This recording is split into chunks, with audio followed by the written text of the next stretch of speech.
유월절 식사와 그리스도의 의지라는 제목의 말씀 드리겠습니다. 한 주간 새벽 기도 하시느라 고생이 많으셨어요. 새벽에 이 정도 모이기를 원했는데 그래도 오늘 이렇게 나오신 것은 너무나 감사한 일이죠. 또 이 자리에도 여러 가지 사정으로 인해서 못 나오신 분들이 계셔서 마음이 아픈데 그래도 기도로 준비하고 성찬을 받아야 되겠다는 생각에 금요 기도에 다시 한번 성찬을 받게 되었습니다. 누가복음에는 7번의 식사 장면이 나오는데 본문 말씀은 마지막 식사로 알려진 그런 장면입니다. 이 식사의 배경은 유월절이죠. 이 말씀에서 세 가지 교훈을 붙잡고 오늘 성찬식에 임하고자 합니다. 첫째로 예수님께서 유월절 식사를 사모하셨다는 것은 매우 놀라운 일이라는 것입니다. 예수님께서 유월절 식사를 드신 다음에 십자가에 죽으셨어요. 유월절 식사를 원하고 원해서 드신 이유 가운데 하나는 자신이 유월절 어린 양으로 오셨다는 것을 미리 제자들에게 경험케 하시고 이 식사를 통해서 새로운 식사인 성찬식을 예수님 오실 때까지 진행하게 하시려는 주님의 계획이 있었기 때문입니다. 예수님이 제자들과 인간적으로 할 수 있는 그 다음 아름다운 식사는 하늘 혼인잔치죠. 요한계시록 19장 9절에 기록된 그 식사 이전에는 이제 주님과 하는 이런 종류의 식사는 끝이 나는 것입니다. 유월절 식사를 사모했다는 말 속에는 자신이 유월절 어린 양이 되어서 죽는다는 것을 의미하는 내용이 들어가 있어요. 그래서 이 식사를 한 다음에 자신이 유월절 어린 양이 되어야 되는 일들이 기다리고 있었습니다. 마지막 식사는 이제 성찬식으로 전환되어서 교회를 통해 계속 이어지게 된 것이죠. 그 일을 위해서 아주 큰 고통 속에 예수님은 죽어야 했습니다. 그런데 그 식사를 사모한 것은 이해하기가 어렵죠. 비슷한 상황이 누가복음 2장에 나오죠. 시몬이라는 경건한 사람이 있었어요. 연로한 사람으로 보이는데 성령이 이렇게 말씀하셨어요. 주의 그리스도를 보기 전에는 죽지 아니하리라. 그러니까 이 사람이 예수님을 본다는 거예요. 메시아를 본다는 거예요. 문제는 메시아를 보면 죽는다는 내용이 이 속에 포함되어 있기 때문에 살기를 원하는 사람이라면 계속 피하면서 가능하면 메시아를 안 보고 오래 살려고 했을 거예요. 그런데 그는 그런 사람이 아니었어요. 그는 경건한 사람이었어요. 아기로우신 메시아를 보면서 그는 기뻐했어요.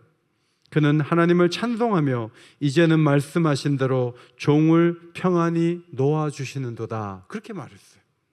예수님도 어쩌면 이 세상에서 사는 33년의 삶을 그치고 이제 하나님께서 나를 평안히 놓아주시는 세계로 가야 할 때가 됐다는 것을 아시고 삶에 연연하지 않으시며 하나님이 그 다음 단계로 이끄신다면 저는 그렇게 갈 준비가 되어 있다고 생각하시고 유월절 식사를 원하셨던 것이죠.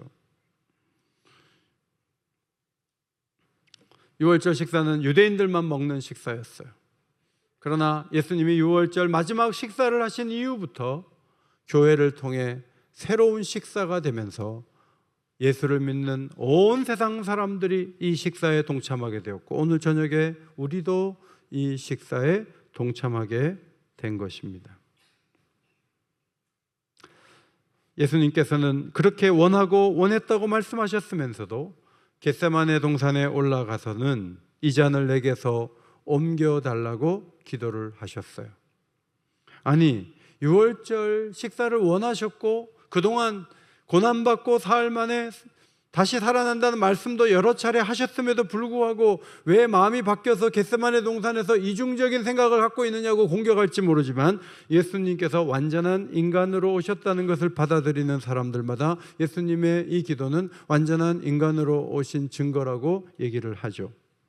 그런데 예수님은 의지를 가지고 내 원대로 마시옵고 아버지의 원대로 되기를 원하나이다, 그렇게 기도하셨습니다. 아무리 좋은 소원이라 할지라도 하나님의 아들일지라도 겟세마네 동산에서 기도로 확증하지 않으면 그 뜻을 이루기는 어렵다는 것을 성경이 우리에게 가르쳐 주는 거예요. 여러분, 교회에 많은 사역들이 의욕대로 안 돼요. 나 뭐 교회를 열심히 섬겨야지, 내가 한번 힘있게 해봐야지, 1월 달에 아무리 다짐해도 기도 스위치 끄면 그 다음부터는 못해요. 막는 세력도 있고 내 의지도 약하고, 그리고 그냥 뒤로 물러서는 거예요. 기도해야 선한 소원도 열매를 맺을 수 있어요.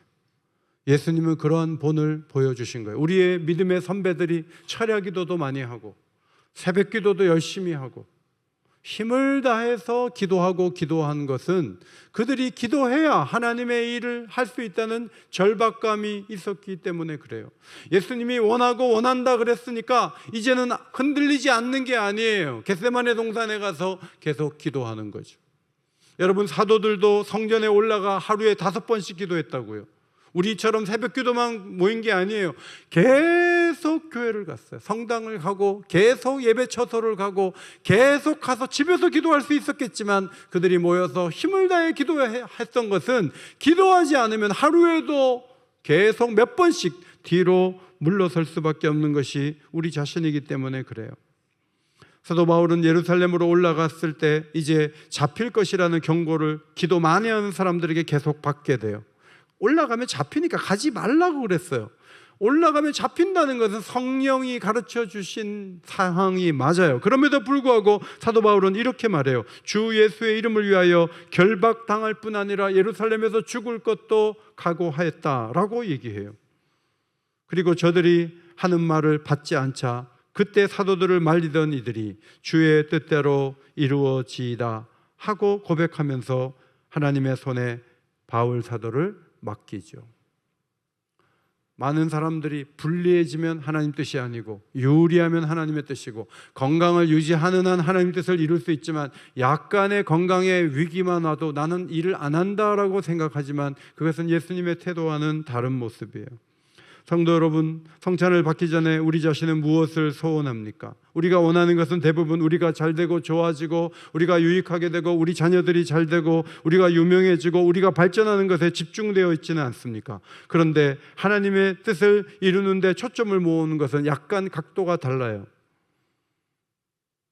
우리가 소원하고 건강하고 아름다운 비전이 있다 할지라도 기도 없이 하나님의 뜻대로 이루고자 하는 그런 태도, 영적인 수고 없이 이루어져야 된다는 생각은 그것은 하나님의 생각과는 거리가 먼 거예요.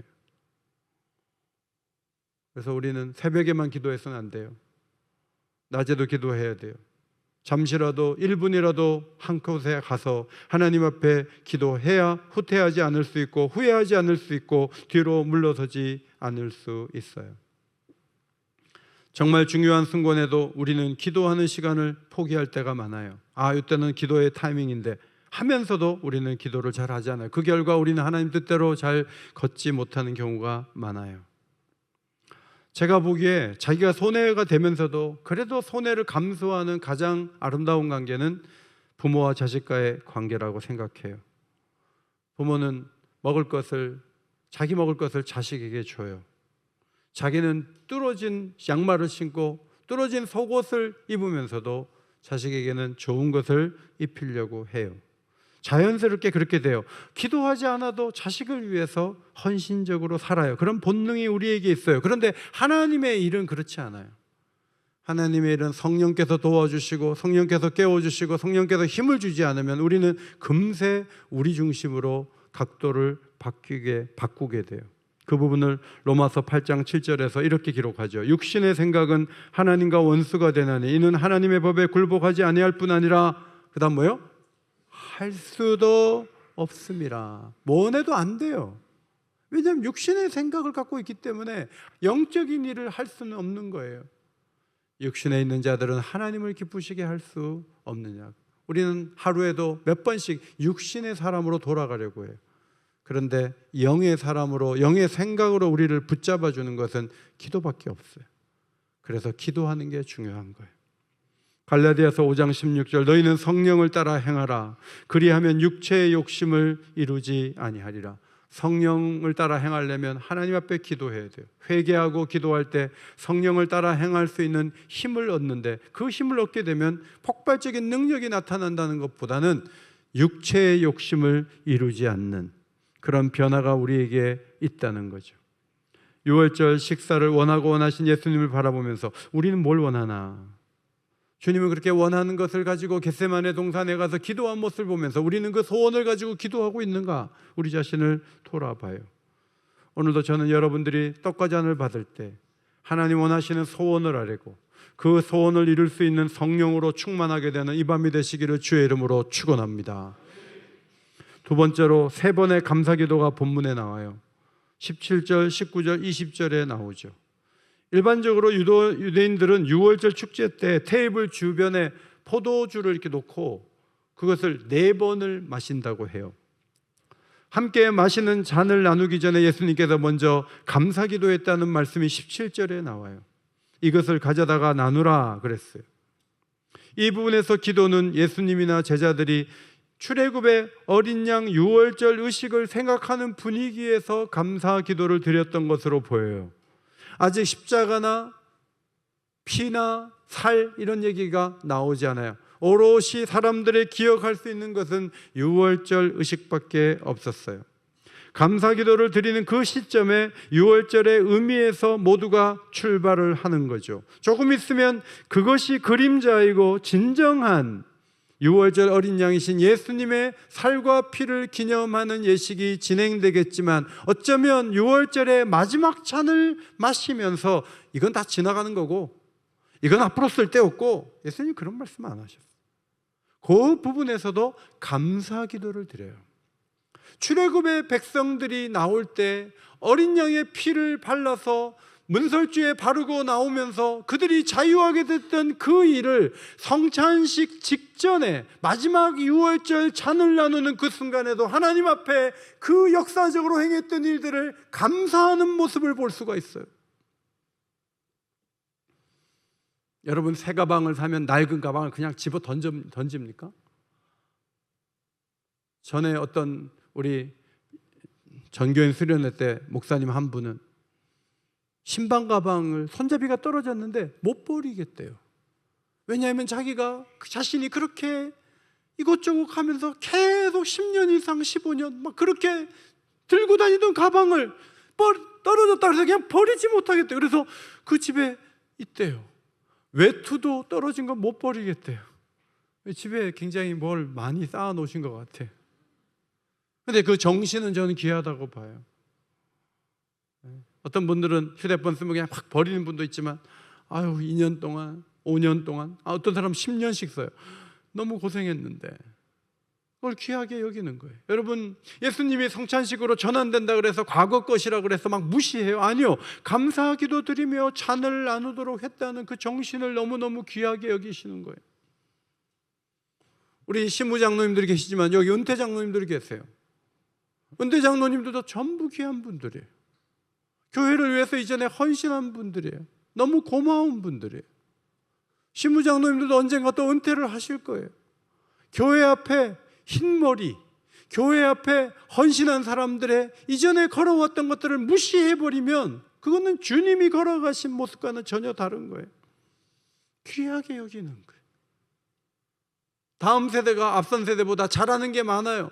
키오스크 주문도 잘하고 자기가 잘하는 게 많아요. 그럼에도 불구하고 키오스크 제대로 하나 못하는 어른으로 보여도 그들이 행한 일들에 대해서 귀하게 여겨주는 거예요.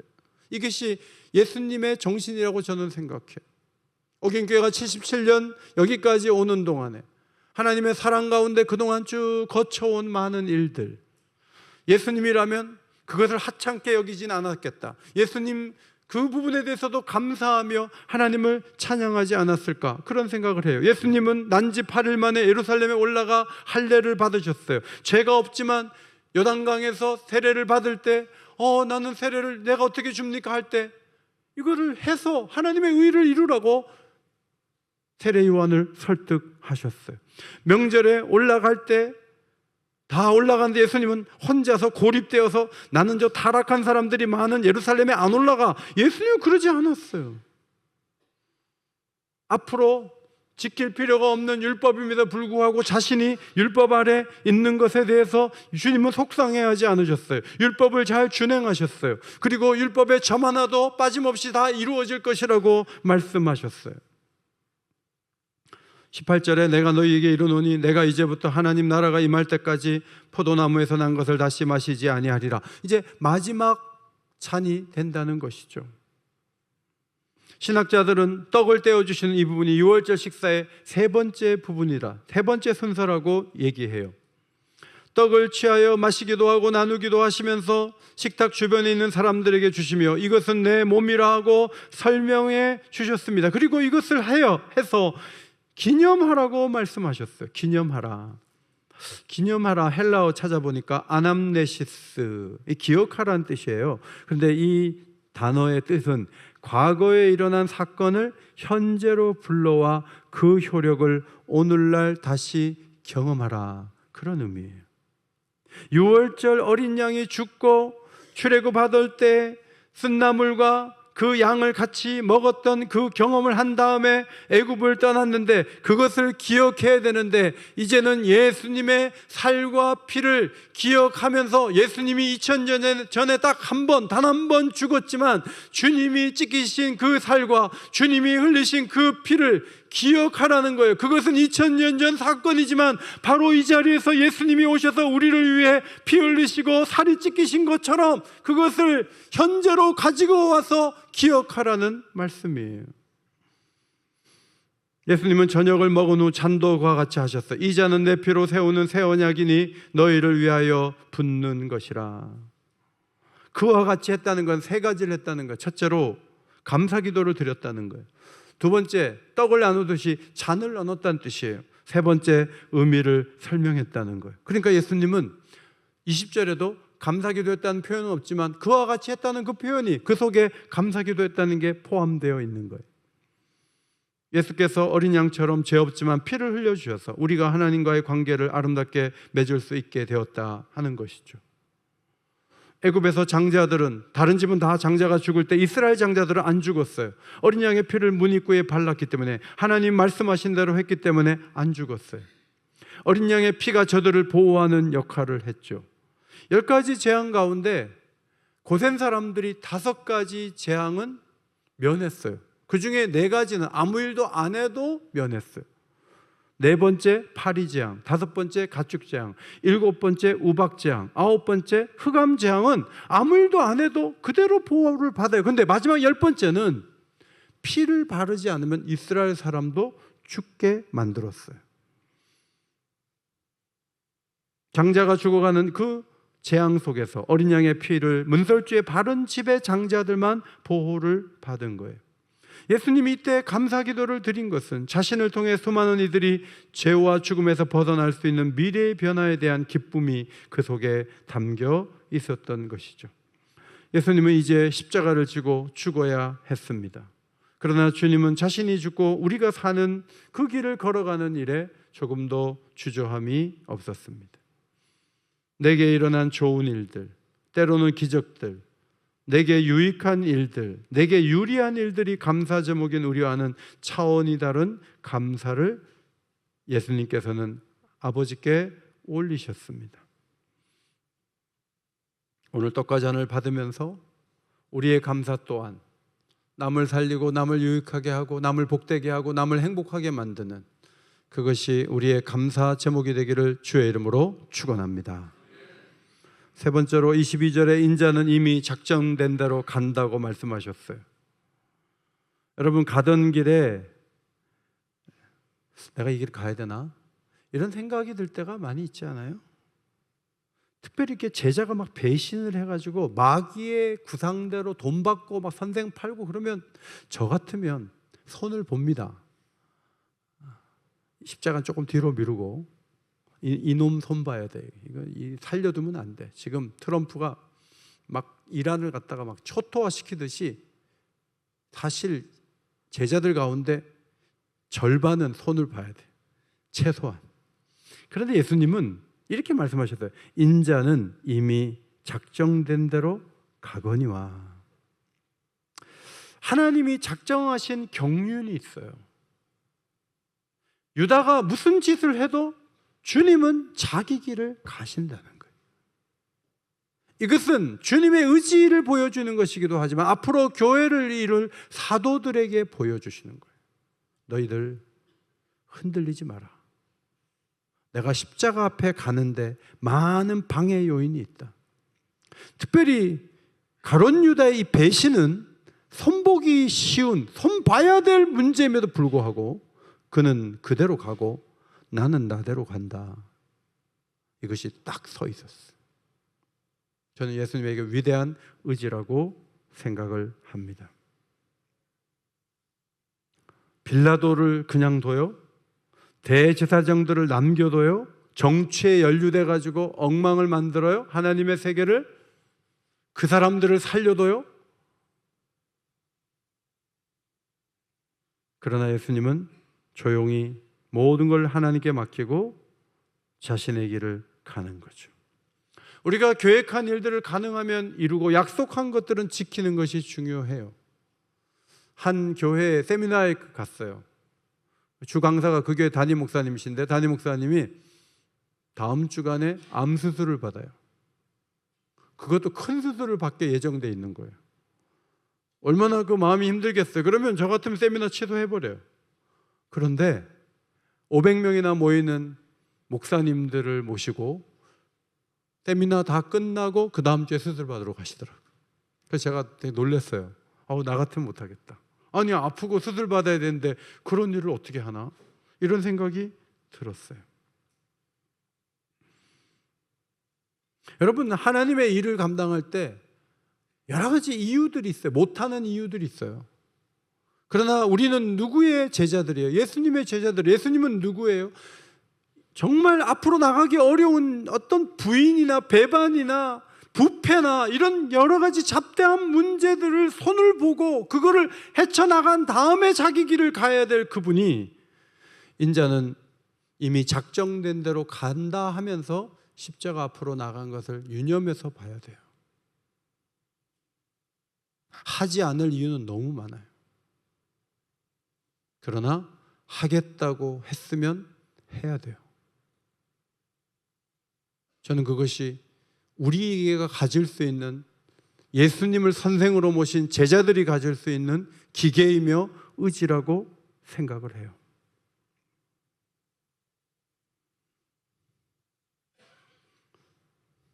예수님 주변에는 헌신적인 분들이 많았죠. 옥합을 깨뜨린 여인, 다락방을 내준 주인, 나귀의 주인, 무덤을 내준 사람, 교회를 내어드린 루디아의 헌신도 너무 아름답죠. 바울은 로마에 보낸 편지에서 마지막 문안 인사를 할 때 제일 먼저 거론한 사람이 브리스가와 아굴라 부부였어요. 그들에 대해 이렇게 말하죠. 그들은 내 목숨을 위하여 자기들의 목까지도 내어놓았나니 나뿐 아니라 이방인의 모든 교회도 그들에게 감사하느니라. 여러분, 우리 주변에는 훌륭한 분들이 많아요. 바울도 힘들게 하는 사람도 있었지만 로마서 16장에 쓰인 사람들만 해도 정말 많거든요. 정말 우리에게 용기를 주고 힘을 주는 사람들이 많아요. 그런데 하나님의 일을 하다 보면 속상하게 하는 일도 적지 않아요.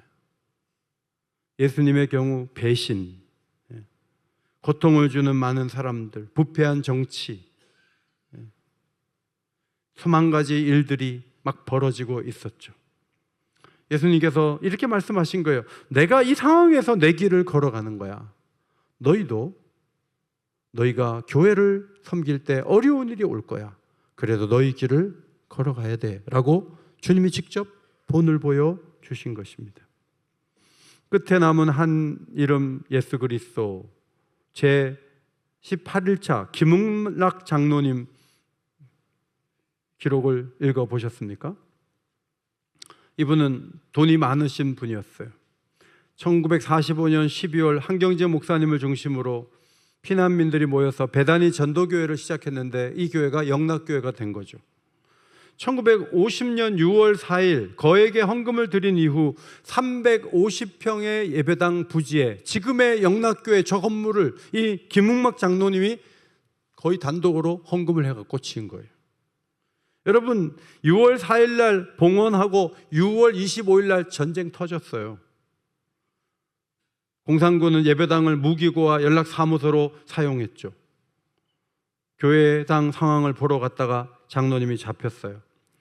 공산군에 붙잡혀서 중부 경찰서로 끌려갔어요. 체포된 김만이라는 청년이 있는데 청년을 눈치해갖고 빠르게 빠져나가라고 해서 청년은 살았어요.